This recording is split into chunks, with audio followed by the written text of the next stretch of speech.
Richmond Park was delayed by over half an hour due to a clash between St.Pats home kit and Sligo's away. The visitors eventually taking the field in Pat's fair strip.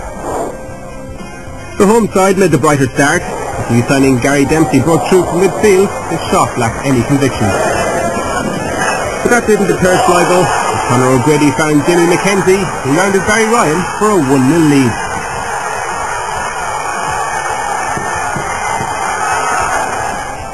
Pats reacted like genuine title contenders. Mark Quigley used all his speed and strength to latch onto a through ball. When he found Gary Dempsey in the centre, his shot not enough to beat Pat Jennings.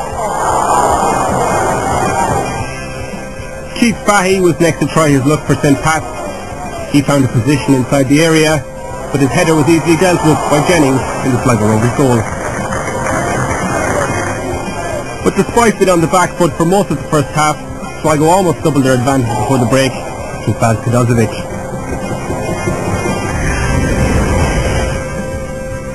And Sligo had another chance to make it 2-0 at the start of the second half. Anton Murphy's flick followed Ramal Bocco, but the Benin international shot was too high. Sligo were made to pay moments later when two new boys, Bobby Ryan and Jimmy Harris, combined for the equaliser.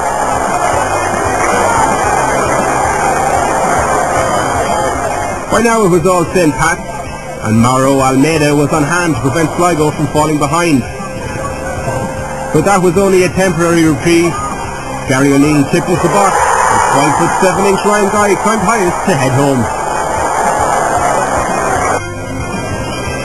Indecision by Pat's old boy Anton Murphy then created another chance for Guy, and the American striker sealed the win with an explosive finish. 3 goals in 8 minutes, sealing an impressive comeback. So 3-1 the final score, and a night to forget for Sligo Rovers, but a good start for the Saints. Yeah, well, I think if you look at all the grounds around the country, most of the matches would have been like that early on. You know, clubs, you know, a little bit tetchy, you know, not too anxious to give much away. So we gave away an early goal, as I said, but very, very happy the way the lads come back, and we got the 3 goals in the second half. Fantastic performance by them. You know, one of our little problems at the minute, we give goals away too cheaply. And I think tonight's a perfect example. I don't think St. Patrick's had to do a lot to score. You know, fair play to them for coming back. You know, they're a good side, they're a strong club. You know, we wish them every success for the season. You know, but when you look at our situation, we can't come here and just give teams goals. If you give teams goals, you will get beat. And it's something we've got to stop doing, and stop doing quickly.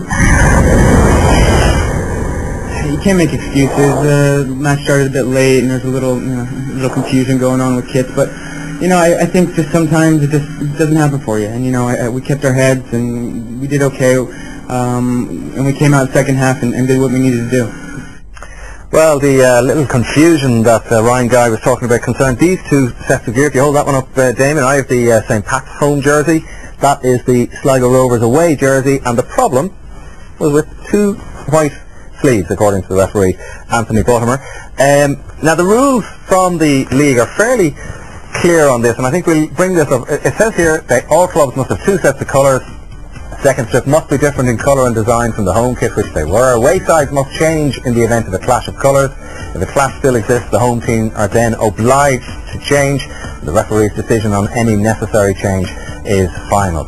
Okay, it's a bit legalistic, Tony, but it's the kind of thing you don't want to see at the start of the season. A half hour delay to a game, not good enough, really. Well, I think in a league that's been more hyped than it ever was, in a league that claims to be professional, it showed a huge lack of professionalism and a lack of courtesy, I think, to the spectators, because, you know, despite the clash of colours, which is something that's happened time immemorial throughout football, the fact that the paying punters had to wait for 35 minutes. Now, if we're trying to attract families to the game, you know, I've brought my daughter to the game many times.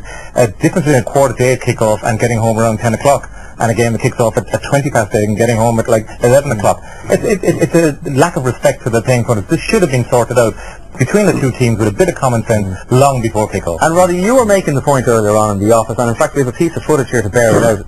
If Arsenal play Spurs, Arsenal's colours, it's the equivalent of the... They're the colours there in front. I think it's ridiculous, and as Tony said, it's very disappointing. First game of the season.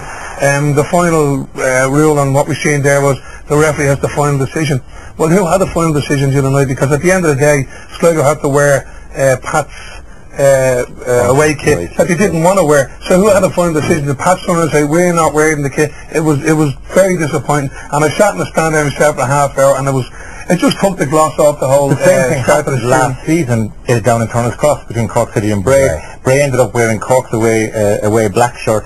Cork City got fined €1,500 for that. We would have to bring that up. Were you being stubborn that night? But it's probably worth pointing out that this thing, it has happened in the Champions League, it's happened in the Premiership before, but I'm just wondering, was the referee being over fussy? I think, to be fair, he was a little bit pedantic, because even with Cork City playing Bray, once white slate, it didn't really matter that much.